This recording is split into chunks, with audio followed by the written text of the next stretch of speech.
Welcome to Tales of Wonder. I'm Mordell, and I have a wonderful book to share with you. The Book of Dragons by E. Nesbit. Chapter 1. The Book of Beasts. He happened to be building a palace when the news came, and he left all the bricks kicking about the floor for Nurse to clear up. But then the news was rather remarkable news. You see, there was a knock at the front door and voices talking downstairs, and Lionel thought it was the man come to see about the gas, which had not been allowed to be lighted since the day when Lionel made a swing by tying his skipping rope to the gas bracket. And then, quite suddenly, Nurse came in and said, "Master Lionel, dear, they've come to fetch you to go and be king." Then she made haste to change his smock and to wash his face and hands and brush his hair, and all the time she was doing it, Lionel kept wriggling and fidgeting and saying, "Oh, don't, Nurse," and "I'm sure my ears are quite clean," or "Never mind my hair, it's all right, and that'll do." "You're going on as if you was going to be an eel instead of a king," said Nurse. The minute Nurse let go for a moment, Lionel bolted off without waiting for his clean handkerchief. And in the drawing room there were two very grave-looking gentlemen in red robes with fur, and gold coronets with velvet sticking up out of the middle, like the cream in very expensive jam tarts. They bowed low to Lionel, and the gravest one said, "Sire, your great-great-great-great-grandfather, the king of this country, is dead, and now you have got to come and be king." "Yes, please, sir," said Lionel. "When does it begin?" "You will be crowned this afternoon," said the grave gentleman, who was not quite so grave-looking as the other. "Would you like me to bring Nurse? Or what time would you like me to be fetched? And hadn't I better put on my velvet suit with the lace collar?" said Lionel, who had often been out to tea. "Your nurse will be removed to the palace later. No, never mind about changing your suit. The royal robes will cover all that up." The grave gentleman led the way to a coach with 8 white horses, which was drawn up in front of the house where Lionel lived. It was number 7 on the left-hand side of the street as you go up. Lionel ran upstairs at the last minute, and he kissed Nurse and said, "Thank you for washing me. I wish I'd let you do the other ear. No, there's no time now. Give me the hanky. Goodbye, Nurse." "Goodbye, ducky," said Nurse. "Be a good little king now, and say please and thank you, and remember to pass the cake to the little girls, and don't have more than 2 helps of anything." So off went Lionel to be made a king. He had never expected to be a king, any more than you have, so it was all quite new to him. So new that he had never even thought of it. And as the coach went through the town, he had to bite his tongue to be quite sure it was real, because if his tongue was real, it showed he wasn't dreaming. Half an hour before, he had been building with bricks in the nursery, and now the streets were all fluttering with flags. Every window was crowded with people waving handkerchiefs and scattering flowers. There were scarlet soldiers everywhere along the pavements, and all the bells of all the churches were ringing like mad. And like a great song to the music of their ringing, he heard thousands of people shouting, "Long live Lionel! Long live our little king! He was a little sorry at first that he had not put on his best clothes, but he soon forgot to think about that. If he had been a girl, he would very likely have bothered about it the whole time. As they went along, the grave gentlemen, who were the chancellor and the prime minister, explained the things which Lionel did not understand. "I thought we were a republic," said Lionel. "I'm sure there hasn't been a king for some time." "Sire, your great, great, great, great, great grandfather's death happened when my grandfather was a little boy," said the Prime Minister, "and since then your loyal people have been saving up to buy you a crown. So much a week, you know, according to people's means. 6 pence a week from those who have first-rate pocket money down to a halfpenny a week from those who haven't so much. You know it's the rule that the crown must be paid for by the people." "But hadn't my however much it is, grandfather, a crown?" "Yes, but he sent it to be tinned over for fear of vanity, and he had had all the jewels taken out, and sold them to buy books. He was a strange man, a very good king he was, but he had his faults. He was fond of books. Almost with his last breath, he sent the crown to be tinned, and he never lived to pay the tinsmith's bill." Here the Prime Minister wiped away a tear, and just then the carriage stopped, and Lionel was taken out of the carriage to be crowned. Being crowned is much more tiring work than you would suppose, and by the time it was over, and Lionel had worn the royal robes for an hour or two, and had had his hand kissed by everybody whose business it was to do it, he was quite worn out, and was very glad to get into the palace nursery.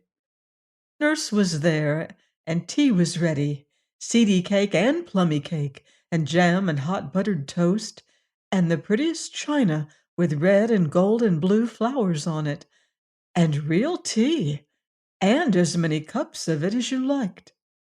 After tea, Lionel said, "I think I should like a book.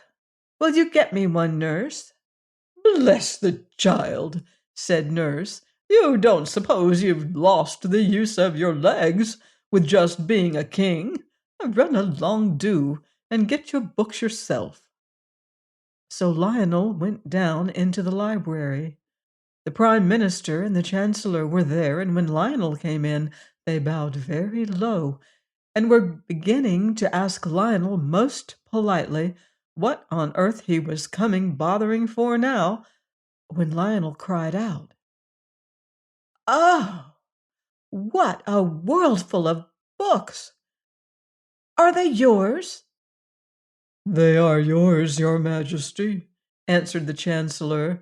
"They were the property of the late king, your great—" "Yes, I know," Lionel interrupted. "Well, I shall read them all. I love to read. I'm so glad I learned to read." "If I might venture to advise, your Majesty," said the Prime Minister, "I should not read these books. Your great—" "Yes?" said Lionel quickly. "He was a very good king. Oh, yes, really, a very superior king in his way, but he was a little, well, strange." "Mad?" asked Lionel cheerfully. "No, no." Both gentlemen were sincerely shocked. "Not mad, but, if I may express it so, he was too clever by half, and I should not like a little king of mine to have anything to do with his books." Lionel looked puzzled. "The fact is," the Chancellor went on, twisting his red beard in an agitated way, "your great—" "Go on," said Lionel. "Was called a wizard." "But he wasn't." Of course not. A most worthy king was your great. I see, but I wouldn't touch his books. Just this one, cried Lionel, laying his hands on the cover of a great brown book that lay on the study table. It had gold patterns on the brown leather, and gold clasps with turquoise and rubies in the twist of them, and gold corners so that the leather should not wear out too quickly. I must look at this one, Lionel said, for on the back, in big letters, he read, "The Book of Beasts." The chancellor said, "Don't be a silly little king."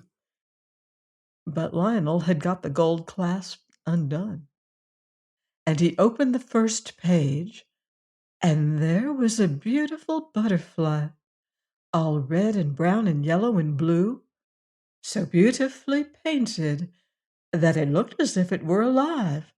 "There," said Lionel, "isn't that lovely? Why—" But as he spoke, the beautiful butterfly fluttered its many-colored wings on the yellow old page of the book and flew up and out the window. "Well," said the Prime Minister as soon as he could speak, for the lump of wonder that had got into his throat and tried to choke him, "that's magic, that is." But before he had spoken, the king had turned the next page, and there was a shining bird, complete and beautiful in every blue feather of him. Under him was written, "Blue Bird of Paradise." And while the king gazed enchanted at the charming picture, the bluebird fluttered his wings on the yellow page and spread them and flew out of the book. Then the Prime Minister snatched the book away from the king and shut it up on the blank page where the bird had been and put it on a very high shelf. And the Chancellor gave the king a good shaking and said, "You're a naughty, disobedient little king," and was very angry indeed. "I don't see that I've done any harm," said Lionel. He hated being shaken, as all boys do. He would much rather have been slapped. "No harm," said the Chancellor. "Ah, but what do you know about it? That's the question. How do you know what might have been on the next page? A snake or a worm or a centipede or a revolutionist or something like that?" "Well, I'm sorry if I vexed you," said Lionel. "Come, let's kiss and be friends." So he kissed the Prime Minister, and they settled down for a nice, quiet game of noughts and crosses, while the Chancellor went to add up his accounts. But when Lionel was in bed, he could not sleep for thinking of the book. And when the full moon was shining with all her might and light, he got up and crept down to the library and climbed up and got the Book of Beasts. He took it outside to the terrace, where the moonlight was as bright as day, and he opened the book and saw the empty pages with butterfly and bluebird of paradise underneath, and then he turned the next page. There was some sort of red thing sitting under a palm tree, and under it was written "Dragon." The dragon did not move, and the king shut up the book rather quickly and went back to bed. But the next day he wanted another look, so he took the book out into the garden, and when he undid the clasps with the rubies and turquoises, the book opened all by itself at the picture with dragon underneath, and the sun shone full on the page. And then, quite suddenly, a great red dragon came out of the book and spread vast scarlet wings and flew away across the garden to the far hills, and Lionel was left with the empty page before him, for the page was quite empty, except for the green palm tree and the yellow desert, and the little streaks of red where the paintbrush had gone outside the pencil outline of the red dragon. And then Lionel felt that he had indeed done it. He had not been king 24 hours, and already he had let loose a red dragon to worry his faithful subjects' lives out. And they had been saving up so long to buy him a crown and everything. Lionel began to cry. The chancellor and the prime minister and the nurse all came running to see what was the matter, and when they saw the book, they understood, and the chancellor said, "You naughty little king! Put him to bed, nurse, and let him think over what he's done." "Perhaps, my lord," said the prime minister, "we'd better first find out just exactly what he has done." Then Lionel, in floods of tears, said, "It's a red dragon, and it's gone flying away to the hills, and I am so sorry. Oh, do forgive me." But the prime minister and the chancellor had other things to think of than forgiving Lionel. They hurried off to consult the police and see what could be done. Everyone did what they could. They sat on committees and stood on guard and lay in wait for the dragon. But he stayed up in the hills, and there was nothing more to be done. The faithful nurse, meanwhile, did not neglect her duty. Perhaps she did more than anyone else, for she slapped the king and put him to bed without his tea, and when it got dark she would not give him a candle to read by. "You are a naughty little king," she said, "and nobody will love you." Next day the dragon was still quiet, though the more poetic of Lionel's subjects could see the redness of the dragon shining through the green trees quite plainly. So Lionel put on his crown and sat on his throne and said he wanted to make some laws.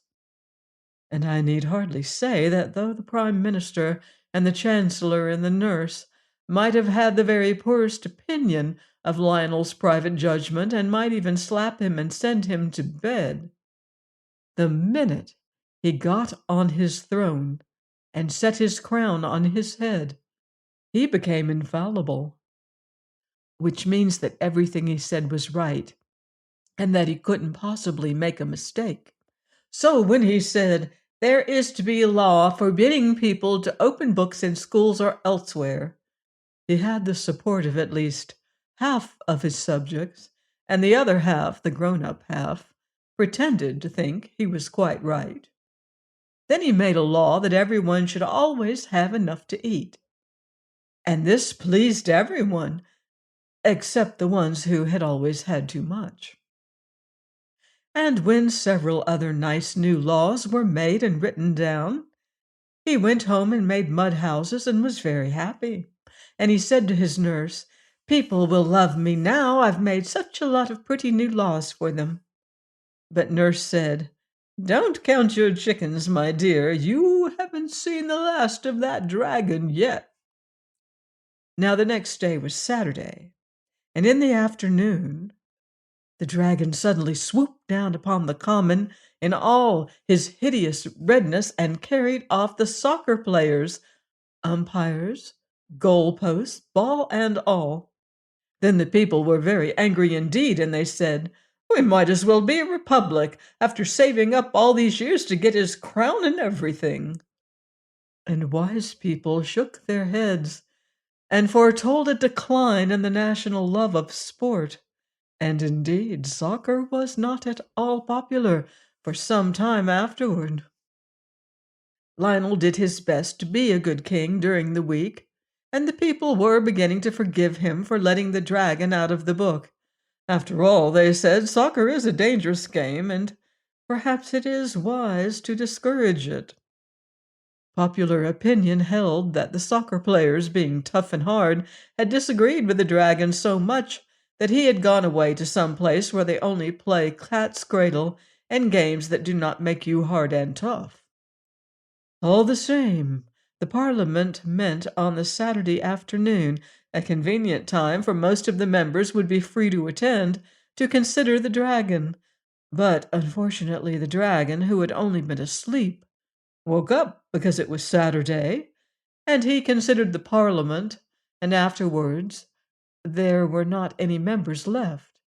So they tried to make a new Parliament, but being a member of Parliament had somehow grown as unpopular as soccer playing, and no one would consent to be elected. So they had to do without a Parliament. When the next Saturday came around, everyone was a little nervous. But the red dragon was pretty quiet that day and only ate an orphanage. Lionel was very, very unhappy.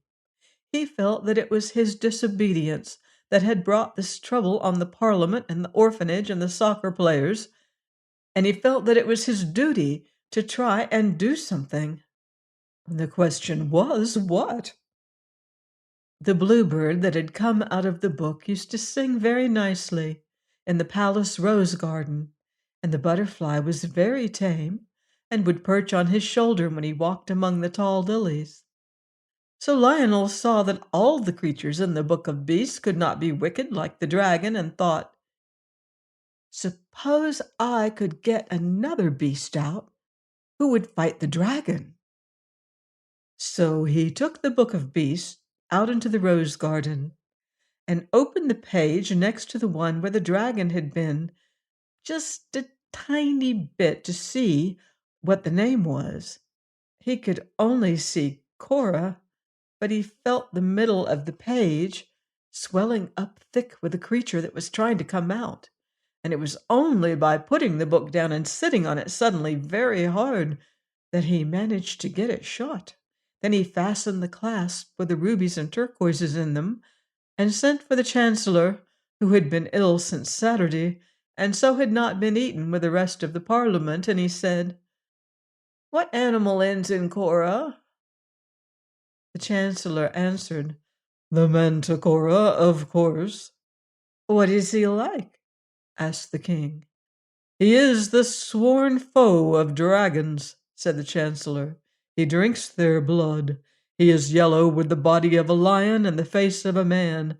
I wish we had a few manticoras here now, but the last died hundreds of years ago. Worse luck." Then the king ran and opened the book at the page that had Cora on it, and there was the picture. Manticora, all yellow, with a lion's body and a man's face, just as the chancellor had said, and under the picture was written Manticora. In a few minutes, the manticora came sleepily out of the book, rubbing its eyes with its hands and mewing piteously. It seemed very stupid, and when Lionel gave it a push and said, "Go along and fight the dragon, do," it put its tail between its legs and fairly ran away. It went and hid behind the town hall, and at night when the people were asleep, it went around and ate all the pussy cats in the town, and then it mewed more than ever. And on the Saturday morning, when people were a little timid about going out, because the dragon had no regular hour for calling, the manticora went up and down the streets and drank all the milk that was left in the cans at the doors for people's teas, and it ate the cans as well.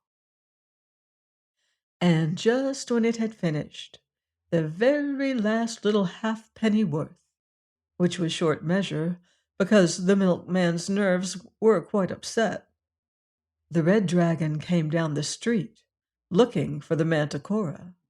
It edged off when it saw him coming, for it was not at all the dragon-fighting kind, and seeing no other door open, the poor hunted creature took refuge in the general post office, and there the dragon found it, trying to conceal itself amongst the 10 o'clock mail. The dragon fell on the manticora at once, and the mail was no defense.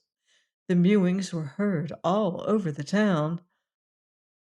All the kitties and the milk the manticora had had seemed to have strengthened its mew wonderfully. Then there was a sad silence, and presently the people whose windows looked that way saw the dragon come walking down the steps of the general post office, spitting fire and smoke, together with tufts of manticora fur and the fragments of the registered letters. Things were growing very serious. However popular the king might become during the week, the dragon was sure to do something on Saturday to upset the people's loyalty. The dragon was a perfect nuisance for the whole of Saturday, except during the hour of noon, and then he had to rest under a tree, or he would have caught fire from the heat of the sun. You see, he was very hot to begin with. At last came a Saturday when the dragon actually walked into the royal nursery and carried off the king's own pet rocking horse. Then the king cried for 6 days, and on the seventh he was so tired that he had to stop. He heard the bluebird singing among the roses, and saw the butterfly fluttering among the lilies, and he said, "Nurse, wipe my face, please. I'm not going to cry any more." Nurse washed his face and told him not to be a silly little king. "Crying," she said, "never did anyone any good yet." "I don't know," said the little king. "I seem to see better and to hear better now that I've cried for a week. Now, nurse dear, I know I'm right, so kiss me in case I never come back. I must try to see if I can't save the people." "Well, if you must, you must," said nurse, "but don't tear your clothes or get your feet wet." So off he went. The bluebird sang more sweetly than ever, and the butterfly shone more brightly, as Lionel once more carried the Book of Beasts out into the rose garden and opened it very quickly, so that he might not be afraid and change his mind. The book fell open wide, almost in the middle, and there was written at the bottom of the page, "Hippogriff."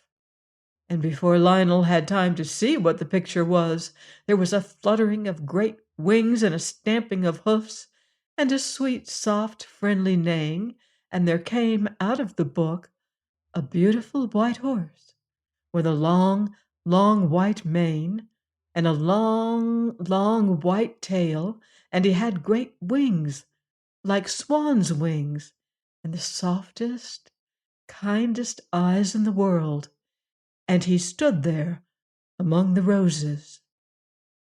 The hippogriff rubbed its silky, soft, milky white nose against the little king's shoulder, and the little king thought, "But for the wings, you are very like my poor dear lost rocking horse." And the bluebird's song was very loud and sweet. Then suddenly the king saw coming through the sky the great, straggling, sprawling, wicked shape of the red dragon, and he knew at once what he must do. He caught up the Book of Beasts and jumped on the back of the gentle, beautiful hippogriff, and leaning down he whispered in the sharp white ear, "Fly, dear hippogriff, fly your very fastest to the pebbly waste." And when the dragon saw them start, he turned and flew after them, with his great wings flapping like clouds at sunset, and the hippogriff's wide wings were snowy as clouds at moonrise.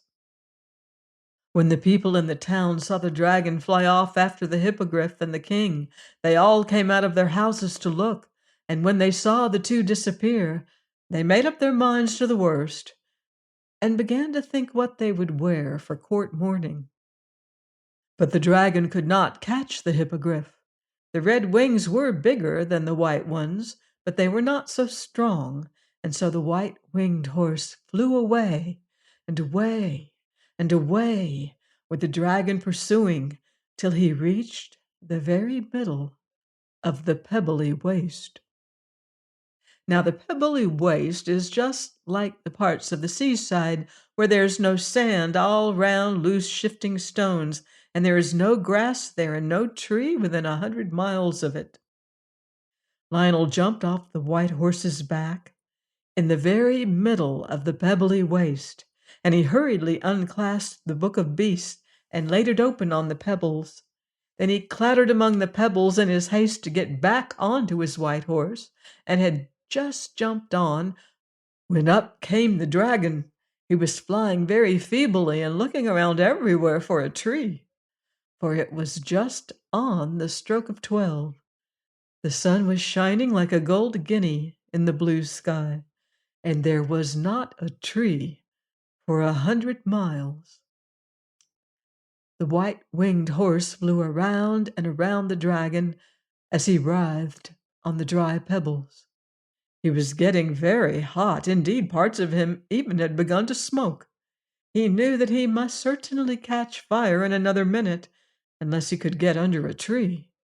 He made a snatch with his red claws at the king and the hippogriff, but he was too feeble to reach them, and besides, he did not dare to overexert himself for fear he should get any hotter. It was then that he saw the book of beasts lying on the pebbles, open at the page with dragon written at the bottom. He looked again and he hesitated. And as he looked again, then with one last squirm of rage, the dragon wriggled himself back into the picture and sat down under the palm tree, and the page was a little singed as he went in. As soon as Lionel saw that the dragon had really been obliged to go and sit under his own palm tree because it was the only tree there, he jumped off his horse and shut the book with a bang. "Oh, hooray!" he cried. "Now we've really done it!" And he clasped the book very tightly with the turquoise and ruby clasps. "Oh, my precious hippogriff!" he cried. "You are the bravest, dearest, most beautiful—" "Hush!" whispered the hippogriff modestly. "Don't you see that we are not alone?" And indeed there was quite a crowd around them on the pebbly waste. The Prime Minister and the Parliament, and the soccer players and the orphanage, and the manticora and the rocking horse, and indeed everyone who had been eaten by the dragon. You see, it was impossible for the dragon to take them into the book with him. It was a tight fit even for one dragon, so of course he had to leave them outside. They all got home somehow, and all lived happily ever after. When the king asked the manticora where he would like to live, he begged to be allowed to go back into the book. "I do not care for public life," he said. Of course, he knew the way onto his own page, so there was no danger of his opening the book at the wrong page and letting out a dragon or anything, so he got back into his picture and has never come out since. That is why you will never see a manticora as long as you live, except in a picture book. And of course he left the kitties outside because there was no room for them in the book, and the milk cans too. Then the rocking horse begged to be allowed to go and live on the hippogriff's page of the book. "I should like," he said, "to live somewhere where dragons can't get at me." So the beautiful white-winged hippogriff showed him the way in. And there he stayed, till the king had him taken out for his great-great-great-great-grandchildren to play with. As for the hippogriff, he accepted the position of the king's own rocking horse, a situation left vacant by the retirement of the wooden one. And the bluebird and the butterfly sing and flutter among the lilies and roses of the palace garden to this very day. Please join me next week for more magical adventure in the Book of Dragons by E. Nesbit.